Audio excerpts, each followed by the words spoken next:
Hello बच्चों, good morning. Good morning बच्चों। तो आज मैं फिर से आप लोगों के सामने हाजिर हूँ दीर्घोत्तरीय प्रश्नों की सीरीज रामबाण लेकर। रामबाण सीरीज में हम लोग दीर्घोत्तरीय प्रश्न करते हैं बच्चों। लघुत्तरीय प्रश्न और दीर्घोत्तरीय प्रश्न, ये दो ऐसे टॉपिक हैं, या तो ये कह सकते हैं सपने हैं, जो बुरे सपने की तरह बच्चों के दिमाग में आते हैं कि कैसे होगा ये। ऑब्जेक्टिव तो कहीं ना कहीं से हम लोग कर लेते हैं। तो इसका समाधान एस आर क्लासेस लेकर आया है बच्चों। हम लोग यहाँ पे लघुत्तरीय और दीर्घोत्तरीय दोनों ही प्रश्न देख रहे हैं। तो आज के इस वीडियो में हम लोग भूगोल से दीर्घोत्तरीय प्रश्न देखेंगे। 3 प्रश्न देखने वाले हैं। सबसे पहला प्रश्न है बच्चों की शक्ति संसाधन का वर्गीकरण कीजिए। तो 5 नंबर के प्रश्न में अगर वर्गीकरण वगैरह पूछा जाता है ना, तो सबसे पहले आप क्या करो ना, उसके बारे में लिखो कि वो होता क्या है। जैसे कि यहाँ पर हमने शुरुआत करी है कि वैसे संसाधन जिसके ऊर्जा की प्राप्ति होती है, वैसे संसाधन जिससे ऊर्जा की प्राप्ति होती है शक्ति संसाधन कहलाते हैं। जैसे कि कोयला हो गया, पेट्रोलियम हो गया, प्राकृतिक गैस हो गया इत्यादि। ठीक है बच्चों, ये सारे के सारे शक्ति संसाधन के उदाहरण हैं। अच्छा, अब शक्ति संसाधन का वर्गीकरण करेंगे क्योंकि यही तो हमसे कहा गया है। तो पहला है बच्चों उपयोगिता के आधार पर, कई आधार पर इसे बांटा गया है। तो पहला हम लोग उपयोगिता के आधार पर बांट रहे हैं, तो वो हो गया प्राथमिक ऊर्जा और गौण ऊर्जा। ठीक ना, प्राथमिक ऊर्जा हो गया और क्या हो गया बच्चों, गौण ऊर्जा। दूसरा है स्रोत के आधार पर। अच्छा, प्राथमिक ऊर्जा हम किसे कहेंगे, जिससे हम डायरेक्ट ऊर्जा प्राप्त कर सकते हैं उसे प्राथमिक ऊर्जा कहेंगे। और गौण ऊर्जा जिसके लिए प्राथमिक ऊर्जा वाले देने वाले चीज़ों को जला करके जो दूसरी ऊर्जा बनाई जाए उसे गौण ऊर्जा कहते हैं। जैसे कि विद्युत हो गया, और ये कई बार एग्जाम में पूछा गया है बच्चों कि विद्युत कैसा ऊर्जा है, तो विद्युत कहेंगे गौण ऊर्जा है। ठीक है, ऑब्जेक्टिव में पूछा गया है। स्रोत के आधार पर तो क्षयशील शक्ति संसाधन, क्षयशील मतलब जो खत्म हो जाए, जैसे कि कोयला हो गया, पेट्रोलियम हो गया। अक्षयशील शक्ति संसाधन जो कि खत्म ना हो उसे अक्षयशील कहेंगे, जैसे कि पवन हो गया। प्रवाही जल मतलब कि जो चलने वाला जल है, जिसके उपयोग से हम टरबाइन को घुमा करके बिजली का उत्पादन कर सकते हैं बच्चों, तो ये हो गया। ठीक ना, ये अक्षयशील हो गया। संरचना के आधार पर तो जैविक ऊर्जा जैसे कि मानव हो गए, अजैविक ऊर्जा जैसे कि जल शक्ति, पवन शक्ति इत्यादि। ठीक है, ये संरचना के आधार पर है बच्चों। उपयोग स्तर के आधार पर एक हो गया सतत, ये जैसे सूर्य का प्रकाश सतत शक्ति मतलब कि जो हमेशा आते रहे। और दूसरा हो गया समापनीय शक्ति, जो कि भविष्य में ख़त्म होने के जिसके बारे में चांसेस हैं, कोयला हो गया, पेट्रोलियम हो गया। अतः उपर्युक्त शक्ति संसाधन का वर्गीकरण है।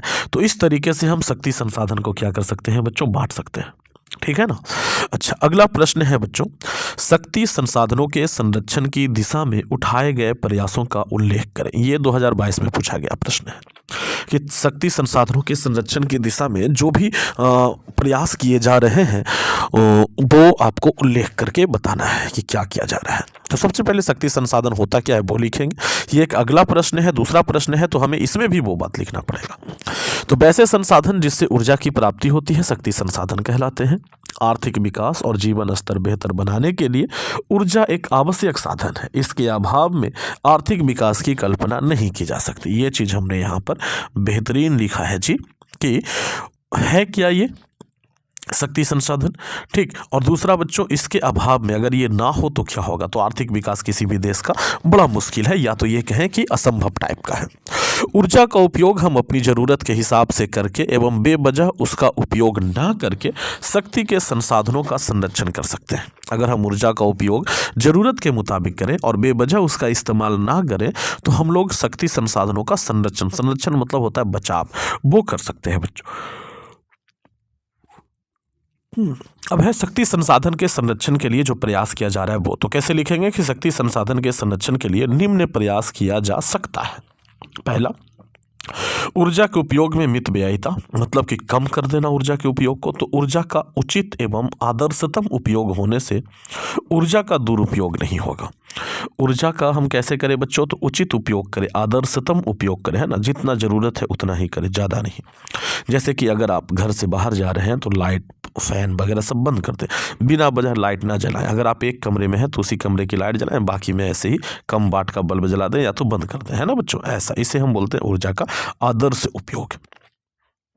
अगला है बच्चों ऊर्जा के नवीन क्षेत्रों की खोज। जैसा कि हमें पता है कि बहुत सारे ऊर्जा के जो स्रोत हैं वो खत्म होने वाले हैं, ठीक, तो क्यों ना कुछ नया ढूंढा जाए। उसके खत्म होने से पहले। तो ऊर्जा संकट का जो समाधान है ना बच्चों, वो नवीन ऊर्जा स्रोतों में निहित है। अगर नया स्रोत मिल जाए तो पुराने वाले से हमें उसके खत्म होने से हमें उतना नुकसान नहीं होगा। इसके लिए सुदूर संवेदी प्रणाली का भी उपयोग हो रहा है। इसके लिए जो सुदूर संवेदी प्रणाली होता है उसका उपयोग भी कर रहे हैं हम लोग। अब ये सुदूर संवेदी प्रणाली क्या है ये आप लोग जानते हैं, और अगर नहीं जानते हो तो कमेंट करके बताना, इस पे वीडियो बनेगा। ठीक है बच्चों। अंतर्राष्ट्रीय सहयोग, तो ऊर्जा संकट एक वैश्विक समस्या है, ये पूरे विश्व का समस्या है, जिसे विश्व के देशों को आपसी मतभेद भुलाकर सहयोग एवं समाधान करना चाहिए। मतलब कि सारे लोगों, सारे देशों को मिल करके इस पर ध्यान देना चाहिए। अगला प्रश्न है बच्चों कि धात्विक एवं अधात्विक खनिजों में क्या अंतर है ये बताइए। ये 2019 में पूछा गया प्रश्न है बच्चों। तो जब इस तरीके से अंतर पूछे तो आप क्या करोगे, 2 हिस्से में पेपर को बांटोगे और एक हिस्से में इधर लिखेंगे इसका एक गुण, उसका काउंटर पार्ट इधर लिखेंगे। धात्विक खनिज ऐसे खनिज में धातु मौजूद रहते हैं, यहां पर लिखा, तो लिखेंगे कि ऐसे खनिजों में धातु मौजूद नहीं रहते। ठीक। धात्विक खनिज को 2 वर्गों में बांटा गया है बच्चों, तो अधात्विक खनिज को भी 2 वर्गों में बांटा गया है। ओके, यहां पर 2 वर्ग कौन से, लौह युक्त खनिज और अलौह युक्त धात्विक खनिज। और यहां पर क्या हो जाएगा बच्चों, कार्बनिक और अकार्बनिक। अच्छा, तांबा निकेल धात्विक खनिज के उदाहरण है। अच्छा, सोना चांदी ये यहाँ पर नहीं आएगा, ये भी धातु है तो इसको उधर होना चाहिए था। यहाँ पर तांबा निकेल जो है वो धात्विक खनिज का उदाहरण हो गया, तो इधर क्या था, जिंक सल्फर, ये नहीं, वो भी ये हो जाएगा, धातु का ही हो जाएगा। कोई अधातु का, जैसे कि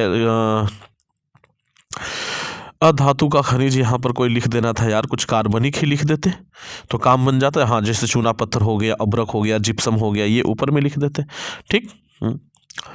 ये सोना चांदी टीन यहां पर नहीं होगा बच्चों, इधर आएगा। ठीक है। अच्छा, मैग्नीज निकेल ये लौह खनिज के उदाहरण है, उसी प्रकार चूना पत्थर, अभ्रक, जिप्सम आदि अधात्विक खनिज के उदाहरण है। ठीक। तो इस तरीके से यहां पर ये वाला सोना चांदी नहीं लिखना बच्चों, यहां पर ये चूना पत्थर अभ्रक वगैरह लिख देना। ठीक ना। हाँ, तो इस तरीके से 3 प्रश्न आज हमने किए, अति महत्वपूर्ण 3 प्रश्न। मुझे उम्मीद है कि आप लोगों को अभी ही याद हो गया होगा। तो कैसा लगा ये वीडियो कमेंट करके अवश्य बताएं। अच्छा लगा है तो इसे एक लाइक करें, दोस्तों में शेयर करें, चैनल पे पहली बार है सब्सक्राइब करें। Thank you, thanks for watching. बने रहे SR क्लास के साथ। मिलते हैं बच्चों नेक्स्ट वीडियो में। अगर आप कहोगे कि सर ये PDF कहाँ से मिलेगा, तो इसके लिए मैं आपको बताना चाहूँगा कि ये PDF आपको कहाँ से मिलेगा। तो आइए दिखाते हैं जी। हाँ जी बच्चों, तो इसके लिए आपको क्या करना है, आना है अपने क्रोम ब्राउज़र पे और यहाँ पे सर्च करना है SR क्लासेस। इस तरीके से लिखिए और लिख करके ऐसे सर्च कर दीजिए।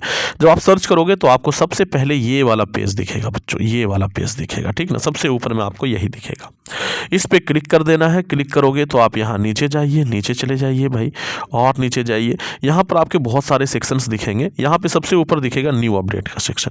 ठीक, यहीं पे अभी थोड़ी देर में मैं इसे अपडेट करवा रहा हूँ। अभी एडमिट कार्ड के सिलसिले में सारा चीज़ आ रहा है बच्चों, इसको अपडेट करवा दूंगा, यहीं पे आपको वो दिख जाएगा। ओके। अब ऐसे एडमिट कार्ड भी आकर के आप चेक कर सकते हैं, खुल रहा है क्या, अभी देखता हूँ।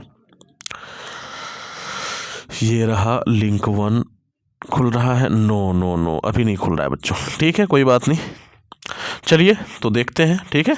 तो यहीं से आपको ये मिल जाएगा, डाउनलोड हो जाएगा। Thank you.